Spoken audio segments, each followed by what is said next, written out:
Hello everyone, welcome to back MC study CSS platform. I hope you are doing well. और कल 14 दिसंबर के लिए I am really sorry कि हम जो है आपके लिए जो कंप्लीट डांट का एनालिसिस जो आपको नहीं प्रोवाइड कर पाए। उसके पीछे रीजन ये थी कि हमारा डिजिटल बोर्ड के अंदर यहाँ पर टेक्निकल एरर की वजह से यहाँ पर जो हम लेक्चर जो है अपना शूट नहीं कर पाए आप लोगों के लिए। ठीक है, तो यहाँ पर ये इट डजंट मीन कि डेली ऐसे ही होगा, एक दिन आएगा नहीं आएगा, नहीं ऐसा नहीं है। डेली यहाँ पर जो है वो कंप्लीट एनालिसिस जो है डांट का यहाँ पर कंटिन्यू रहेगा। ठीक है, आज जो हम डिस्कस करने वाले हैं, आज हमारा टॉपिक्स बहुत ज्यादा इंपॉर्टेंट टॉपिक्स हैं जिनको हम डिस्कस करने वाले हैं। ठीक है, वन बाय वन उनको देखेंगे। ठीक है, अगर यहाँ पर देखा जाए करंट अफेयर्स के लिए, पाकिस्तान अफेयर के लिए और इंटरनेशनल रिलेशंस के लिए जो हम कवर कर रहे हैं। यहाँ पर अगर देखा जाए जो ओपिनियन भी है, सबसे इंपॉर्टेंट ओपिनियन यहाँ पर मलिहा लोधी की है। यहाँ पर देखेंगे 2025 जो अभी हमारा गुजर रहा है, अभी एंडिंग चल रहा है, तो इसको कंप्लीट इसका एनालिसिस करेंगे। इसके अंदर क्या डेवलपमेंट्स हुई है यहाँ पर, इस चीज को यहाँ पर देखेंगे। ड्रॉबैक्स यहाँ पर क्या देखने को मिले, इस चीज को भी देखेंगे। उसके साथ साथ यहाँ पर अगर देखा जाए इंटरनेशनल रिलेशंस के हवाले से यहाँ पर देखेंगे जो अभी तेहरान के अंदर यहाँ के एक कह ले मल्टी स्टेट फोरम यहाँ पर बनाया गया था, जो रीजनल कॉपरेशन की यहाँ पर बात की गई है। ठीक है, तो ये इंपॉर्टेंट टॉपिक से सबसे पहले मैं यहाँ पर जो है आपको टॉपिक इंट्रोड्यूस करवा देता हूँ जो हमारे पास रहेंगे। री इमेजिंग साउथ एशिया।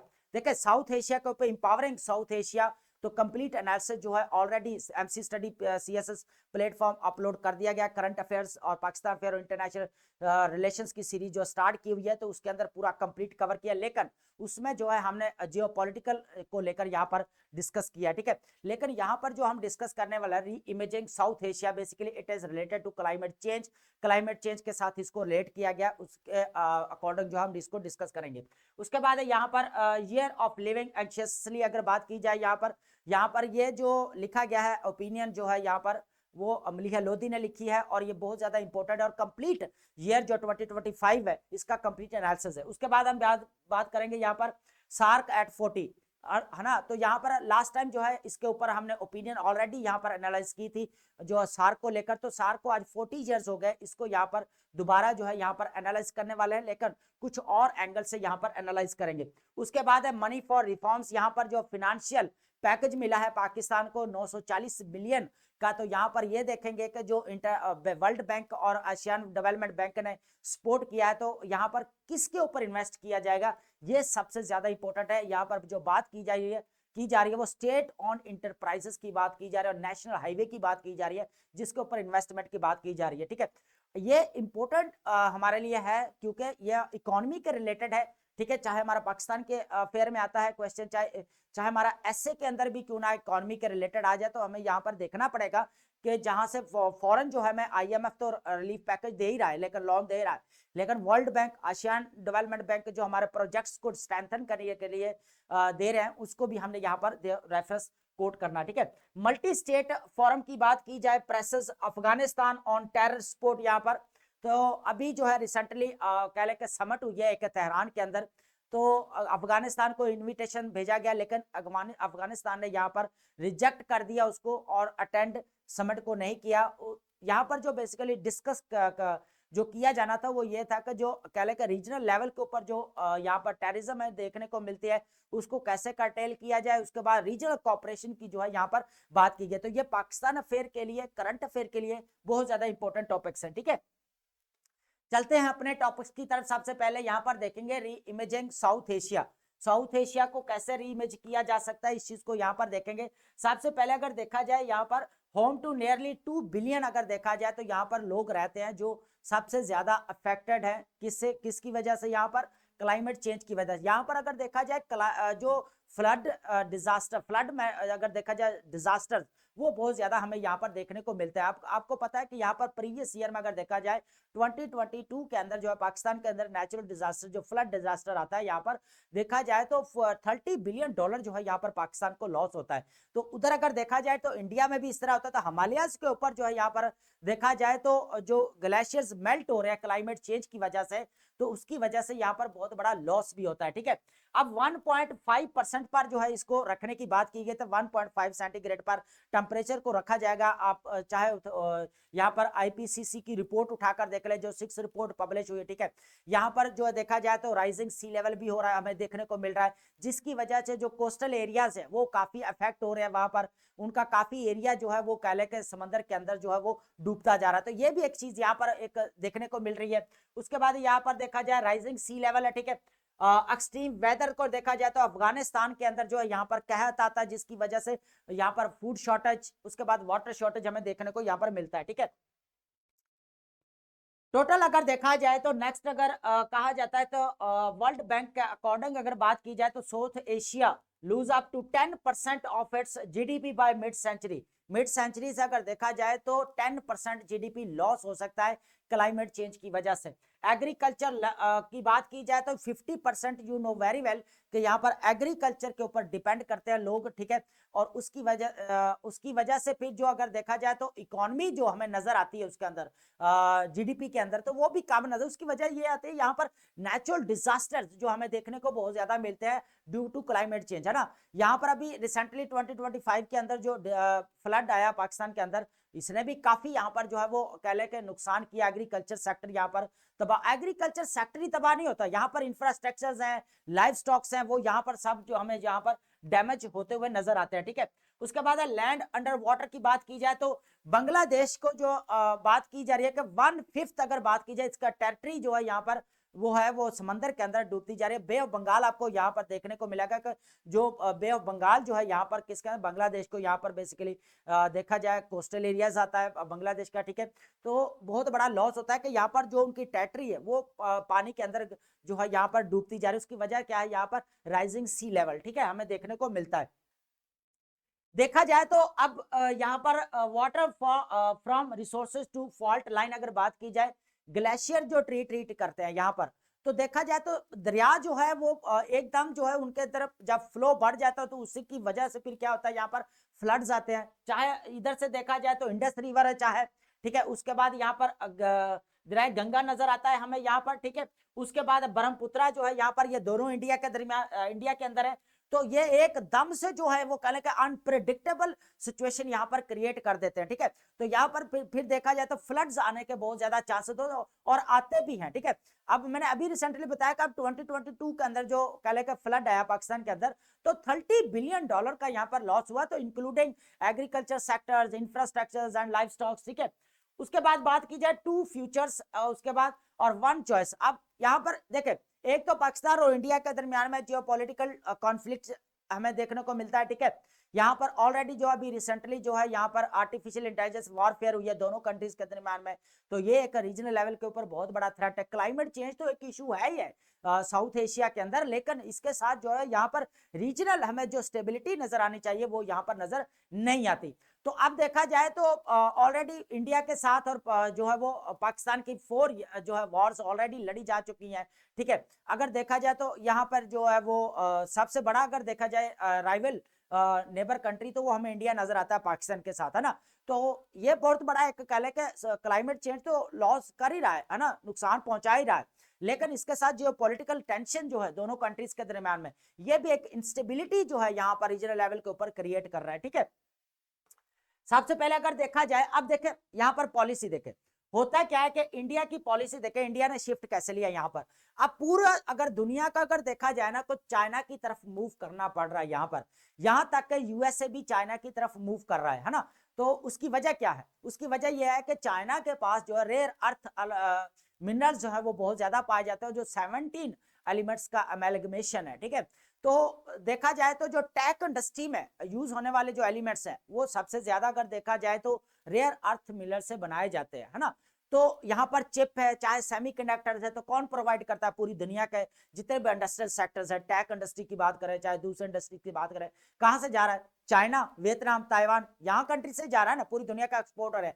यहाँ अगर देखा जाए तो इंडिया ने लास्ट 2020 के अंदर जो बैन लगाया पूरा चाइनीज प्रोडक्ट्स के ऊपर, जितने भी कह रहे एकदम से जो है यहाँ पर इन लोगों ने बैन लगा दिया और यूएसए के साथ रिलेशन अच्छे कर लिए। तो फिर क्या हुआ, यहाँ पर इनको $15 बिलियन का यहाँ पर लॉस हुआ इंडिया को टैक इंडस्ट्री में, क्योंकि यहाँ पर जो इंपोर्ट कर रहे थे वो जो है टैक का जितना भी सामान था, जितने भी प्रोडक्ट्स, वो कहाँ से इंपोर्ट कर रहे थे? चाइना से। तो चाइना से बंद हो गया तो यहाँ पर बहुत बड़ा लॉस हुआ।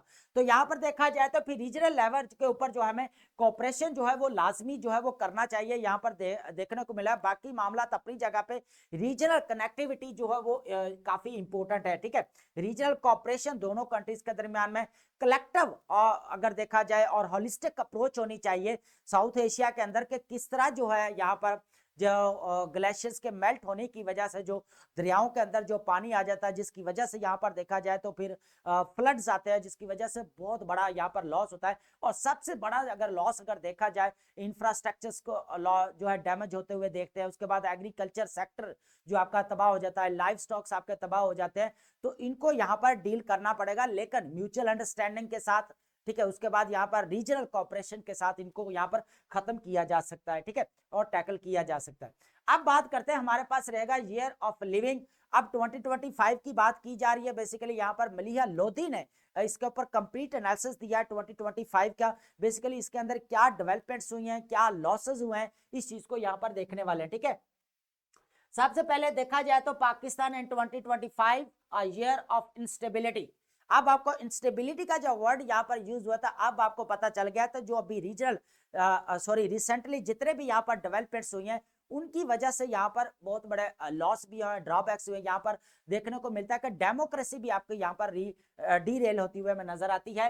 तो 2025 presented a complex picture of Pakistan marked by significant internal and regional challenges हमें देखने को मिलते हैं that impacted it's political stability, democratic institutions, economic prospects. 2025 अगर देखा जाए, सबसे पहले का अगर देखा जाए यहाँ पर पॉलिटिकल स्टेबिलिटी को थ्रेट हुआ, नुकसान पहुंचा। डेमोक्रेटिक इंस्टीट्यूशंस को यहाँ पर जो है काफी नुकसान पहुंचा। उसके बाद इकोनॉमिक प्रॉस्पेक्ट्स जो हमें नजर आते थे वो भी काफी यहाँ पर लॉस पर रहे हैं, ठीक है। सबसे पहले अगर देखा जाए डेमोक्रेटिक इरोजन कैसे हुआ, इस चीज को यहाँ पर अंडरस्टैंड करते हैं। हुआ क्या है, a marked slide into authoritarianism saw reduced parliamentary power, suppressed opposition and curtailed freedoms, shifting the civil military balance decisively, ठीक है। अब देखने का आपके सामने ही है कि अभी जो है वो कह ले कि यहाँ पर गवर्नेंस वीकनेस या गवर्नेंस फेलोर जो है हमें देखने को मिलता है यहाँ पर, ठीक है, जिसकी वजह से यहाँ पर डेमोक्रेटिक फेलियर्स होता नजर आता है, ठीक है। सबसे पहले अगर देखा जाए, आपको पता है 26 एंड 27th अमेंडमेंट एकदम से जो है पूरा स्ट्रक्चर जो है चेंज करके रख दिया है। यहाँ पर कॉन्स्टिट्यूशनल क्राइसिस भी हमें देखने को मिल रहा था, ठीक है। तो पूरा अगर कहते हैं कि जो जुडिशियल सिस्टम है वो एकदम से जो उसको हिला कर रख दिया और पूरा चेंज कर दिया ना। फेडरल कॉन्स्टिट्यूशनल कोर्ट्स बनाई गई, यहाँ पर सो मोटो पावर्स को खत्म किया गया। जो एक जुडिशरी कह के पूरा कह के सुपरमेसी ऑफ लॉ को प्रोटेक्ट करती है हमें नजर आती थी, लेकिन वो अब यहाँ पर कॉम्प्रोमाइज्ड भी, डेमोक्रेसी डीरेल हुई। यहाँ पर अगर देखा जाए तो अब पूरा कंट्रोल जो है यहाँ पर अगर देखा जाए वो किसके पास नजर आता है, यहाँ पर पार्लियामेंट के पास या उसके बाद एग्जेक्टिव कंट्रोल हमें नजर आता है। तो इसकी वजह से यहाँ पर देखा जाए तो फिर डेमोक्रेसी डीरेल होती है, गवर्नेंस वीकनेसेस, गवर्नेंस फेलियर जो है हमें देखने को मिलता है, ठीक है। उसके बाद बात करेंगे India Pakistan conflict. Already Pakistan और इंडिया के दरमियान में पुलवामा अटैक के बाद पहले तो हुए हैं, यूरी है, बालाकोट है, यहाँ पर उनके मुंबई के अटैक हुए, फिर 2001 के अंदर फिर कारगिल वॉर और फिर 1971, 1965, 1947 टू 8, ठीक है। देखा जाए तो वॉर्स और इनके दरमियान में अगर देखा जाए कॉन्फ्लिक्ट कह सिंस ऑफ इंसेप्शन कह ऑफ पाकिस्तान एंड इंडिया, तो दोनों जब से आजाद हुए हैं तो यहाँ पर देखा जाए तो इनके दरमियान में जो है यहाँ पर कॉन्फ्लिक्ट और टेंशन दोनों चीजें यहाँ पर टसल जो होती है यहाँ पर नजर आती है, ठीक है। तो अभी रिसेंटली जो पाकिस्तान और इंडिया के दरमियान में एआई वॉर हुई है, तो ये बहुत बड़ा एक चैलेंज था और हिस्ट्री में पहली दफा आर्टिफिशियल इंटेलिजेंस वॉर दोनों कंट्रीज में लड़ी। अगर मैं ये बोलूं कि दुनिया के अंदर देखा जाए तो फर्स्ट टाइम अगर देखा जाए दोनों कंट्रीज के दरमियान में आर्टिफिशियल इंटेलिजेंस अगर वॉर हमें यहाँ पर देखने को मिलती है, ठीक है, जिसका बहुत बड़ा लॉस हुआ, ठीक है, दोनों साइड पे हुआ। इकोनॉमिक फ्रेजिलिटी की बात की जाए तो पाकिस्तान, हम पहले बात करते थे यहाँ पर इकोनॉमिक क्राइसिस या इकोनॉमिक स्टैग्नेशन की बात करते, सबसे पहले हमें यहाँ पर रीजन आती है पब्लिक डेट बढ़ रहा है, यहाँ पर सर्कुलर डेट बढ़ रहा है। उसके बाद यहाँ पर विशिष्ट साइकिल ऑफ आईएमएफ का यहाँ पर हमें नजर आता है कि ट्रैप होता जा रहा है पाकिस्तान। लेकिन अब जो है यहाँ पर जो कंटेम्परेरी सिनेरियो के अंदर क्या होता है, यहाँ पर हमें देखना बूम बस्ट साइकिल हमें देखने को मिलता है। अब बूम बस्ट साइकिल क्या होता है, मैं ऑलरेडी बता चुका हूं कि जो आप जब आपको loans, relief packages, financial packages, aids या कले फंड्स मिल रहे हो तो आपकी इकोनॉमी एकदम स्टेबलाइज हो जाती है। और जब वही यहाँ से रिजर्व खाली हो जाते हैं तो फिर क्या हो जाता है, यहाँ पर बस्ट की तरफ चले जाता है, बूम हो जाता है एकदम से जब रिलीफ मिलते हैं, पैकेजेस वगैरह, लॉन्स वगैरह, और जब वो कह लें कि यहाँ पर रिजर्व खाली होना शुरू हो जाता है तो फिर बस्ट हो जाता है। यहाँ पर बूम बस्ट साइकिल के अंदर जो इकोनॉमी ट्रैप हो चुकी है। तो देखा जाए तो सबसे पहले अगर शॉर्ट टर्म के लिए तो स्टेबलाइजेशन आ जाती है, लेकिन लॉन्ग टर्म के लिए जो है यहाँ पर स्टेबलाइजेशन नजर नहीं आती, क्योंकि उसकी वजह क्या है, यहाँ पर इंडस्ट्रियल प्रोडक्शन जो होनी चाहिए वो यहाँ पर जो है वो इंटरनेशनल मार्केट्स तक उनकी रसाई, उनके स्टैंडर्ड को मैच करना, उनकी क्वालिटी को मैच करना काफी जो है वो कह ले कि इम्पॉसिबल होता हुआ नजर आ रहा है यहाँ पर। तो उसके बाद एक्सपोर्ट्स कम होती है यहाँ पर। उसके बाद देखा जाए तो स्टेट ओन्ड इंटरप्राइजेस के ऊपर जो फोकस किया जाना चाहिए था वो नहीं किया गया, और उल्टा जो प्राइवेटाइजेशन बढ़ रही है। उसके बाद अगर देखा जाए एफडीआई की बात, फॉरेन डायरेक्ट इन्वेस्टमेंट के ऊपर फोकस किया जा रहा है। अब फॉरेन डायरेक्ट इन्वेस्टमेंट वाले भी बड़े क्लेवर हैं, वो उनको पता है अब रिजर्व पाकिस्तान के आप हो रहे हैं तो वो भी आते हैं इधर, अपना यहाँ पर बिजनेस करते हैं, प्रॉफिट कमा के अपने कंट्रीज को भेज देते हैं, पाकिस्तान फिर लॉस में चले जाता है, फिर रिजर्व खाली हो जाता है यहाँ पर। जो अगर वर्ल्ड बैंक ने उस वक्त बोला था कि पाकिस्तान के जो 10 एग्रीमेंट्स ऐसे हैं फॉरेन कंट्रीज के साथ जो बिल्कुल सुपरफिशियल है, उनके ऊपर पाकिस्तान को रिस्ट्रक्चर करना चाहिए, उनके ऊपर काम करना चाहिए, है ना, वो चीजें यहाँ पर हमें नजर नहीं आती।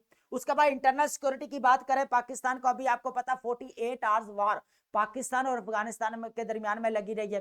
केपीके के अंदर देख लें, नेशनल यूनिटी या नेशनल इंटीग्रेशन हमें नजर नहीं आती, उल्टा उसको जो है चैलेंजेस जो है वो फेस करना पड़ रहा है। यहाँ पर देखा जाए फिर सेपरेटिस्ट मूवमेंट जो है वो बढ़ती जा रही है, मिलिटेंट्स ग्रुप्स यहाँ पर, जो पाकिस्तान की इंटरनल सिक्योरिटी के लिए बहुत ज्यादा बड़ा चैलेंज है। उसके बाद ये तो है ना ये चीजें, उसके बाद ये भी चीजें देखी जा सकती है कि आपका एजुकेशन यहाँ पर नजर नहीं आती। यहाँ पर आपका जो एजुकेशन आप बढ़ाने के चक्कर में, क्वांटिटी बढ़ाने के चक्कर में क्वालिटी कंप्रोमाइज हो रही है, ठीक है। उसके बाद अगर बात की जाए यहाँ पर जो विमेन एम्पावरमेंट है वो भी हमें नजर जो आनी चाहिए वो नहीं आती। उसके बाद टैक फैसिलिटेटेड जेंडर बेस्ड वायलेंस बढ़ते हुए नजर आते हैं। उसके बाद यहाँ पर सोशल पोलराइजेशन, सोशल जो है वो सोशल पोलराइजेशन हमें यहाँ पर देखने को मिलती है, पॉलिटिकल इंस्टेबिलिटी यहाँ पर देखने को मिलती है हमें, ठीक है। 4 प्रोविंसेस के दरमियान में जो एक कह लेना के ट्रूथ एंड रिकंसिलेशन वाला जो एलिमेंट नजर आना चाहिए वो यहाँ पर नहीं आता, बल्कि यहाँ पर ट्रस्ट डेफिसिट हमें देखने को मिलता है 4 प्रोविंसेस के दरमियान में। पॉलिटिकल कहे यहाँ पर पोलराइजेशन जो है यहाँ पर देखने को मिलते हैं, तो ये भी इनका एक बहुत बड़ा इंटरनल चैलेंज है, ठीक है। अब चलते हैं नेक्स्ट, हमारे पास है इंपोर्टेंट सार्क एट 40। इसके ऊपर ऑलरेडी मैं कंप्लीट जो है एनालिसिस कर चुका हूं, ठीक है, वो हमारा ऑलरेडी अपलोड कर दिया गया है, आप उसको लाजमी गो थ्रू करें। कि देखा जाए तो यूरोपीय यूनियन बनाया गया, उसके बाद आसियान के मुकाबले में देखा जाए तो सार्क हमें फेलियर क्यों नजर आती है। सार्क फेलियर एक ही सबसे बड़ी रीजन यह है कि इंडिया पाकिस्तान राइवलरी, है ना। तो देखा जाए तो पाकिस्तान और इंडिया के दरमियान में जब से ये दोनों कंट्री आजाद हुए, गोरा जब से आजाद करके गया उनको ऐसे चुंगल में फंसा के गया ना कि आप कश्मीर तो एक इनका दरमियान में ये मरते दम तक जो इनका डिस्प्यूटेड एरिया यहाँ पर रहेगा, ठीक है। अब इंडिया ने क्या किया आपको पता, यू नो वेरी वेल के 370 आर्टिकल्स को यहाँ पर जो है वो एब्रोगेट किया गया। उसके बाद यहाँ पर 35 आर्टिकल को जो है यहाँ पर रिवोक किया गया। तो इस तरह जो एक सेल्फ डिटर्मिनेशन नजर आती थी वो भी यहाँ पर नजर नहीं जाती थी। फिर क्या हुआ यहाँ पर, अभी रिसेंटली क्या हुआ, कह ले के पुलवामा अटैक हुआ, फिर वो पाकिस्तान को ब्लेम, फिर नेक्स्ट जो वॉर हुई दोनों कंट्रीज के दरमियान में, आर्टिफिशियल इंटेलिजेंस वॉर हुई, जिसकी वजह से काफी जो इनके दरमियान में कॉन्फ्लिक्ट और टेंशन जो टसल्स बढ़ती हुए में नजर आती है। तो सार्क एकदम से यहाँ पर स्टैग्नेट होकर रह गई है, जमूद एक जगह पे खड़ी हो गया। अब इसको अगर देखा जाए, इसकी 2007 की अगर मैं बात करूं, वन ऑफ द बेस्टेस्ट अगर बात करें जो समिट होती है ना, वो 2007 के अंदर न्यू दिल्ली के अंदर होती है, और ये 14th समिट होती है। यहाँ पर जो है रीजनल कोऑपरेशन की बात की गई, ट्रेड की बात की गई, रीजनल यहाँ तक के रीजनल यूनिवर्सिटी बनाने की भी यहाँ पर बात की गई। न्यू दिल्ली के अंदर ये बेसिकली समिट हुई थी। लेकिन उसके बाद जब ये 2014 के अंदर काठमांडू के अंदर इसकी समिट होती है, उसके बाद होनी थी 2016 के अंदर, 2016 के अंदर इस्लामाबाद के अंदर होनी थी। और ये कौन सी समिट होनी थी, 19th समिट होनी थी, जो बिल्कुल नहीं हो पाई है ना। किसकी वजह से यहाँ पर जो यूरी कॉन्फ्लिक्ट जो हुआ था उसकी वजह से, और इंडिया ने क्या किया यहाँ पर दूसरे कंट्रीज को भी साथ मिलाकर क्या किया, 19 समिट जो पाकिस्तान के अंदर होने जा रही थी सार की, उसको क्या किया यहाँ पर बाइकआउट कर दिया, उसको यहाँ पर जो है बिल्कुल रिजेक्ट कर दिया, तो जिसकी वजह से यहाँ पर नहीं था। अब इंडिया और पाकिस्तान के दरमियान में राइवलरी हमें नजर आती है यहाँ पर, ठीक है। अब एकदम से अगर लो लेवल अगर देखा जाए रीजनल ट्रेड की बात की जाए, एकदम लो लेवल के ऊपर स्टैंड करता है, और ये देखा जाए ना intra regional level regional trade is dismal सिर्फ 5% पर स्टैंड कर रही है ना। तो रीजनल कनेक्टिविटी जो हमें यहाँ पर नजर आनी चाहिए, तो वो यहाँ पर नजर नहीं आती। अब देखें, इंडिया ने, न्यू दिल्ली ने अपनी पॉलिसी को चेंज किया। अब उसको पता है कि वॉशिंगटन के साथ हमारे जो है क्लैशेस चल रहे हैं, डोनाल्ड ट्रंप टैरिफ लगा रहे हैं 25%, 50%। अब क्या किया इन्होंने, रशिया की तरफ जो है वो मूव किया। रशिया जो आपको पता है व्लादिमीर पुतिन, अभी जो इंडिया की जो वो कह ले रीटाई किया, रिकैलिब्रेशन हुई है। अब इंडिया सबसे ज्यादा इंपोर्ट जो ऑयल करता है रशिया से करता है, उसको पता है यहाँ पर सस्ता मिलता है हमें ऑयल, तो वो उसकी तरफ जा रहा है। उसके बाद चाइना के साथ, अभी जब से उसने देखा ना कि यूएसए चाइना के साथ अपनी क्या कर रहा है, G2 जो कॉन्सेप्ट मैंने डिस्कस किया था, रिकैलिब्रेशन हुई है ट्रंप और सी जिनपिंग की यहाँ पर साउथ कोरिया के अंदर 100 मिनट्स की जो इनके साथ दरमियान में मीटिंग्स हुई है, रेयर अर्थ मिनरल्स को डिस्कशन हुई है, सोयाबीन्स को लेकर यहाँ पर डिस्कशन हुई है। तो इंडिया ने, न्यू दिल्ली ने एकदम से अपनी जो है फॉरेन पॉलिसी को चेंज करते हुए चाइना के साथ जो है यहाँ पर जो है वो ताल्लुकात दोबारा रिकैलिब्रेशन की बात की। तो नरेंद्र मोदी ने भी 2025 के अंदर जो है यहाँ पर चाइना के अंदर विजिट किया, ठीक है। अब जो है ना, लेकिन यहाँ पर रीजनल कनेक्टिविटी जो पाकिस्तान और इंडिया के दरमियान में होनी चाहिए वो नहीं। हालांकि इंडिया ने क्या किया था 2020 के अंदर, जब चाइना के साथ उसकी कह ले बाउंड्री कॉन्फ्लिक्ट हुआ था, तो उसके बाद उसने बैन कर दिया था, है ना। लेकिन उसको खमियाजा भुगतना पड़ा, उसका इतना नुकसान हुआ, $15 बिलियन जो है वो इंडिया का नुकसान हुआ। क्योंकि आपको पता है दुनिया के अंदर रेयर अर्थ मिनरल्स अगर प्रोडक्शन पाए जाते हैं तो इंडिया के वो चाइना के दरमियान में पाए जाते हैं। अब चाइना क्या करता है कि पूरी दुनिया के अंदर चिप है, सेमीकंडक्टर्स है, टेक जितने भी कह लेकर इंडस्ट्रीज के अंदर जो एलिमेंट्स यूज होने सारे कहां से आ रहे हैं, चाइना, ताइवान, वियतनाम, ठीक है, यहां से आ रहा है। तो चाइना, ताइवान भी है इसके अंदर। तो अब इंडिया को इसका बहुत बड़ा लॉस हुआ। अब इंडिया आर्टिफिशियल इंटेलिजेंस के ऊपर बहुत ज्यादा इन्वेस्ट कर रहा है। अब उसको जरूरत पड़ी है कि rare earth mineral, USA rare earth minerals के पीछे भाग रहा है, तो अब हम क्यों पीछे रहे? उसने क्या किया, इंडिया ने, न्यू दिल्ली ने अपने जो है यहाँ पर बीजिंग के साथ दोबारा रिकैलिब्रेशन की यहाँ पर बात की। लेकिन सार्क की यहाँ पर जो हमें नजर आनी चाहिए थी ना, रीजनल लेवल के ऊपर कनेक्टिविटी जो 1985 के अंदर बनाया गया, जिसका पर्पज ये था, आज 40 इयर्स गुजरने वाले हैं, हमें आसियान डेवलप होते हुए नजर आती है। यहाँ पर देखा जाए तो यूरोपियन यूनियन यहाँ पर जो है वो डेवलप होते हुए नजर आती है, लेकिन सार्क यहाँ पर डेवलप होते हुए नजर नहीं आती। सबसे बड़ी जो हिंड्रेंस अगर देखी जाए तो इंडिया पाकिस्तान की जो ये राइवलरी है, टसल है, टेंशन है, उसकी वजह से यहाँ पर जो है वो सार्क जो है डेवलप नहीं हो पा रही। लेकिन अभी रिसेंटली जो वेव्स उठ रही हैं यहाँ पर बांग्लादेश के लैंड के ऊपर, सवाल के ऊपर देखा जाए तो उन्होंने बोला है कि पाकिस्तान, बांग्लादेश और चाइना की जो एक ट्रायंगल बना, मैं ट्रायंगल कहूंगा, अराउंड द इंडिया, तो ये कह लें कि जियो स्ट्रेटेजिक इंपोर्टेंस बांग्लादेश की बढ़ती हुई हमें नजर आती है यहाँ पर। तो पाकिस्तान और बांग्लादेश की अभी जो रिकैलिब्रेशन हुई है आफ्टर कह लें 10 to 15 ईयर्स के बाद जो इनके दरमियान में रिकैलिब्रेशन हुई, तो ये इंपॉर्टेंट है कि यहाँ पर अब सार्क की बात की जा रही है। और यहाँ तक कि बांग्लादेश ने ये भी कहा है कि हमारा जो रीजनल एक कह लें कि ट्रायंगल भी होना चाहिए, एक अपना ब्लॉक होना चाहिए, जिसके अंदर जो है रीजनल कनेक्टिविटी, ट्रेड की बात की जाए, सिक्योरिटी चैलेंजेस को रिड्यूस किया जाए, ठीक है। अब बात करते हैं, हमारे पास नेक्स्ट है मनी फॉर रिफॉर्म। पाकिस्तान ने अभी रिसेंटली जो है 940 मिलियन फाइनेंशियल पैकेज जो है सिक्योर किया है। किसने दिया है? आसियान डेवलपमेंट बैंक और वर्ल्ड बैंक ने।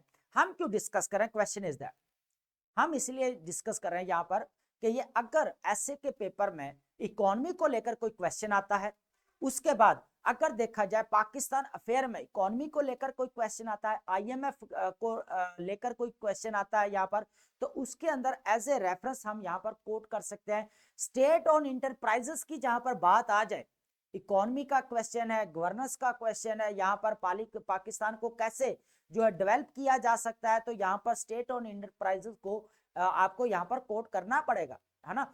तो देखा जाए तो अभी 940 मिलियन जो मिले हैं डॉलर पाकिस्तान को एशियन डेवलपमेंट बैंक से और वर्ल्ड बैंक से, तो जो इन्वेस्टमेंट की जा रही है सबसे पहले स्टेट और इंटरप्राइजेस के ऊपर।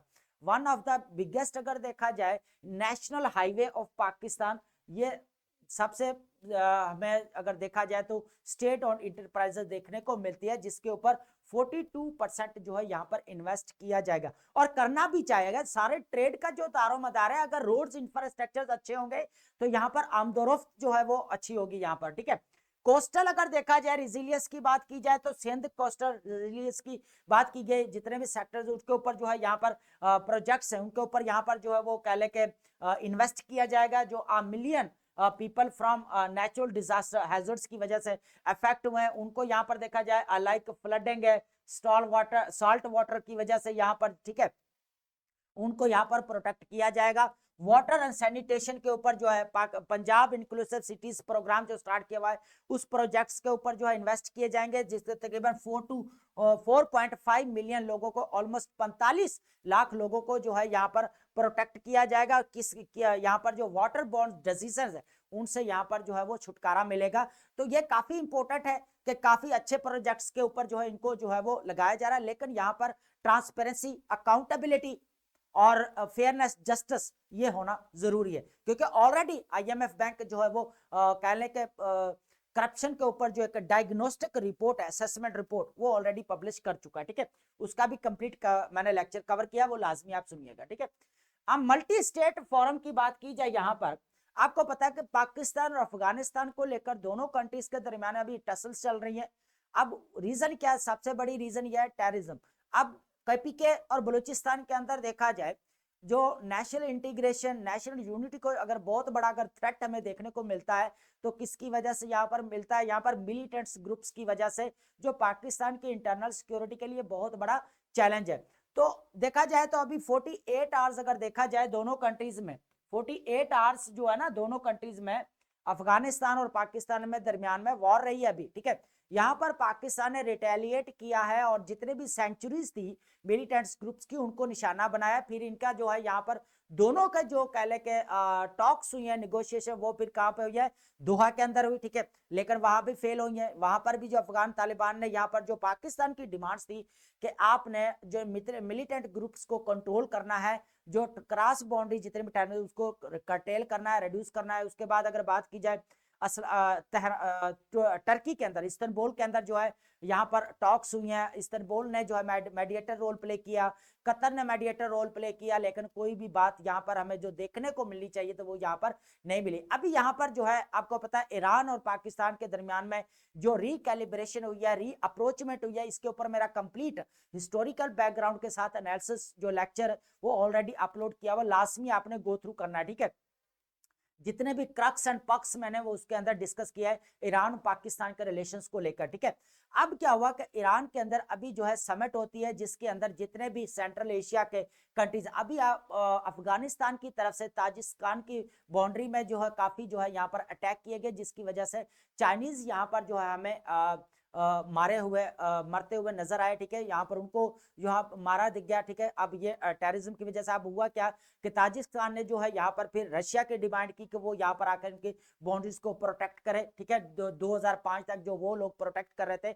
अच्छा, इसके ऊपर भी मैंने कंप्लीट कवर किया हुआ है, ठीक है। अच्छा, ये अब पूरा सेंट्रल एशिया को यहाँ पर इन्विटेशन दी गई कि यहाँ पर बेसिकली पर्पज एक था कि रीजनल कोऑपरेशन की बात की गई थी, ठीक है। अब पाकिस्तान का यहाँ पर क्या था? पहले थोड़ा यह तेहरान समिट होती है, कॉल्स फॉर अफगान स्टेबिलिटी। सबसे पहले अगर देखा जाए पाकिस्तान की एक ही बात करता है कि यहाँ पर कि तालिबान जितने भी यहाँ पर जो है ना कह ले के मिलिटेंट्स ग्रुप्स है उनको यहाँ पर खत्म किया जाना चाहिए, ठीक है। टेररिज्म को यहाँ पर खत्म किया जाना चाहिए, ये इंपॉर्टेंट है, ठीक है। लेकिन अफगानिस्तान इस चीज को एक्सेप्ट नहीं किया। यहां तक के देखा जाए तो उसने समिट को भी अटेंड नहीं किया यहाँ पर, ठीक है। तालिबान अब्सेंस, डिक्लाइंड इनविटेशन दिया गया कि आप आए, हम बातचीत करते हैं, रीजनल कोऑपरेशन की बात करें ईरान के अंदर, ठीक है। अब तेहरान जो है वो कैपिटल है ईरान का, ठीक है, उसके अंदर बुलाया गया, लेकिन अफगानिस्तान जो है इस मीटिंग को या इस समिट को अटेंड नहीं किया। लेकिन उसको पता था कि हमें ही जो है यहाँ पर बात करें, लेकिन अकॉर्डिंग टू सादिक मोहम्मद सादिक जो कह लें कि पाकिस्तान के रिप्रेजेंटेटिव ही है, उन्होंने यही कहा था कि ऐसे है अफगानिस्तान के बात करना कि head in the sand attitude, ठीक है। तो रेत के अंदर सर मारने वाली बात है यहाँ पर देखी जाए तो यहाँ पर जो अफगानिस्तान की बाउंड्री से या अफगानिस्तान की सॉल से या जमीन से जो पूरे रीजनल लेवल के ऊपर रीजनल कह लें कि क्रॉस बाउंड्रीज जितने भी कंट्रीज उसके साथ अटैच हो, तो सबको यहाँ पर एक ही इशू देखने को मिल रहा है, यहाँ पर टेररिस्ट अटैक्स देखने को मिल रहा है जो एक रीजनल इंस्टेबिलिटी यहाँ पर क्रिएट कर रहे हैं ना। अब सैंड्रा जेंसन है डेनमार्क की जो डिप्टी कह लें कि परमानेंट यहाँ पर जो कह लें कि एक रिप्रेजेंटेटिव है ना, जो चेयर कर रहे हैं बेसिकली, जो कह लें कि जो टेररिस्ट मिलिटेंट्स ग्रुप्स है उनको जो है सैंक्शन जो लगाने की कमेटी है उनको चेयर करते, तो उन्होंने बड़ा क्लैरिटी के साथ कहा यहाँ पर अभी रिसेंटली यूएनओ के अंदर के जो कह लें कि रीजनल लेवल के ऊपर जो इंस्टेबिलिटी क्रिएट की जा रही है वो अफगानिस्तान के अंदर जो मिलिटेंट्स ग्रुप्स हैं उनके यहाँ पर जो अलकायदा है या टीटीपी जितने भी ग्रुप्स हैं उनको उन्होंने जो है या सैंड्रा जेंसन ने मेंशन किया है कि रीजनल लेवल के ऊपर इंस्टेबिलिटी क्रिएट कर रहे हैं। तो अभी देखा जाए मल्टी स्टेट फोरम जो बनाया गया यहाँ पर तेहरान के अंदर, तो सेंट्रल लेवल के ऊपर बनाया, सेंट्रल कंट्रीज को भी बुलाया गया यहाँ पर और साउथ एशियन कंट्रीज के, ये पाकिस्तान भी शामिल है, अफगानिस्तान भी। तो यहाँ पर देखा जाए तो रीजनल कोऑपरेशन के ऊपर ज्यादा फोकस किया गया, लेकिन वो यहाँ पर अनफॉर्चुनेटली जो है यहाँ पर अफगानिस्तान ने इसको अटेंड नहीं किया।